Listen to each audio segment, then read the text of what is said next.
خواتین بھی ہماری بہت ساری غلطیوں میں ملوث ہیں جو طلاق اور خلا کی وجہ بنتی ہیں. بعض خواتین کا مزاج تند مزاج ہے, وہ کسی کی نہیں سنتی, نہ اپنے باپ کی نہ اپنے شوہر کی. ایسی عورتیں یقین جانیے سب سے پہلے اللہ کی نافرمان ہوتی ہیں. عورتوں کو اپنے مزاج کو بدلنا ہوگا. گھر کی ذمہ داری عورت کی ہے. آج عورتیں کہتی ہیں کیا ساس اور سسر کی خدمت کرنا واجب ہے؟ کیا میری ذمہ داری ہے؟ میری ذمہ داری شوہر کی خدمت کرنا ہے. جو لوگ عورتیں اس طرح کی باتیں کرتی ہیں وہ شوہر کی بھی خدمت مکمل نہیں کرتی. یہ اسلام کا قانون ہے. آپ نوافل کا اہتمام کیجئے, اللہ آپ کو سنت کی توفیق دے گا. سنت کو لازم پکڑیے, اللہ آپ کی فرض میں پابندی کرائے گا. جہاں آپ نے فرض کو صرف پکڑا, سنتوں کو چھوڑا, سنتیں بھی غائب, نفل بھی غائب. وہ ایک دور تھا کہ خواتین گھر میں کام کیا کرتی. آج عورتیں شادی سے پہلے طے کرتی ہیں کہ گھر میں کام کرنے کے لیے ایک سرونٹ چاہیے. اگر سرونٹ کی کوئی حقدار ہوتی تو جناب محمد الرسول اللہ صلی اللہ علیہ وسلم کی دختر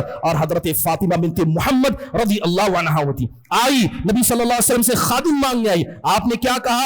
آپ گئے حضرت فاطمہ کے گھر گئے اور انہیں جا کر سبحان اللہ الحمدللہ اللہ اکبر پڑھنے کا حکم دیا. حضرت فاطمہ نے اپنے ہاتھ حضرت عائشہ کو بتائے تھے, چکی پیس کر نشان پڑ گئے تھے, کمر پر نشان پڑ گیا تھا. وہ نبی کریم صلی اللہ علیہ وسلم کی بیٹی تھی جن کے بارے میں آپ نے کہا تھا کہ جس نے فاطمہ کو غصہ دلا دیا اس نے مجھے ناراض کیا. اللہ کے نبی نے ان کو بھی کام کرنے کا حکم دیا. اور آج ہماری گھر کی خواتین یہ کہتی ہیں کہ شوہر کی خدمت کرنا, ساس سسر کی خدمت کرنا ضروری ہے. محترم حاضرین, گھر کے مسائل میں ایک بڑا نقصان یہ ہو رہا ہے کہ عورت اپنے گھر کے سارے معاملات اپنے ماں سے کہتی ہے, ماں اپنی بہنوں سے کہتی ہے. گھر کی بربادوں کی بڑی وجہ ساس کا اور خالہ کا جو عورت کی طرف سے ہے اس کا تدخل ہے. یاد رکھیے شوہر کی باتیں یہ امانت ہے.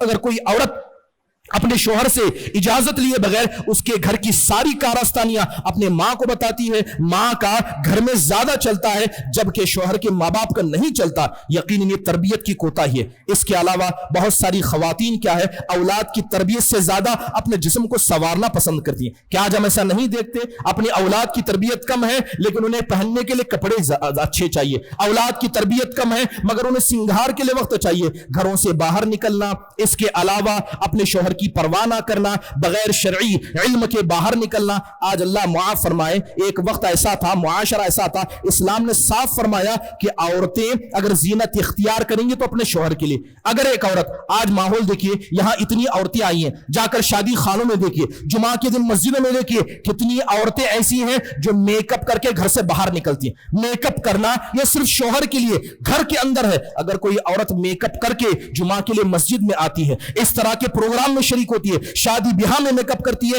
ایسی عورت اللہ اس کے رسول کی نافرمان ہے. یقین جانیے یہ برائیاں عام ہو گئی ہیں.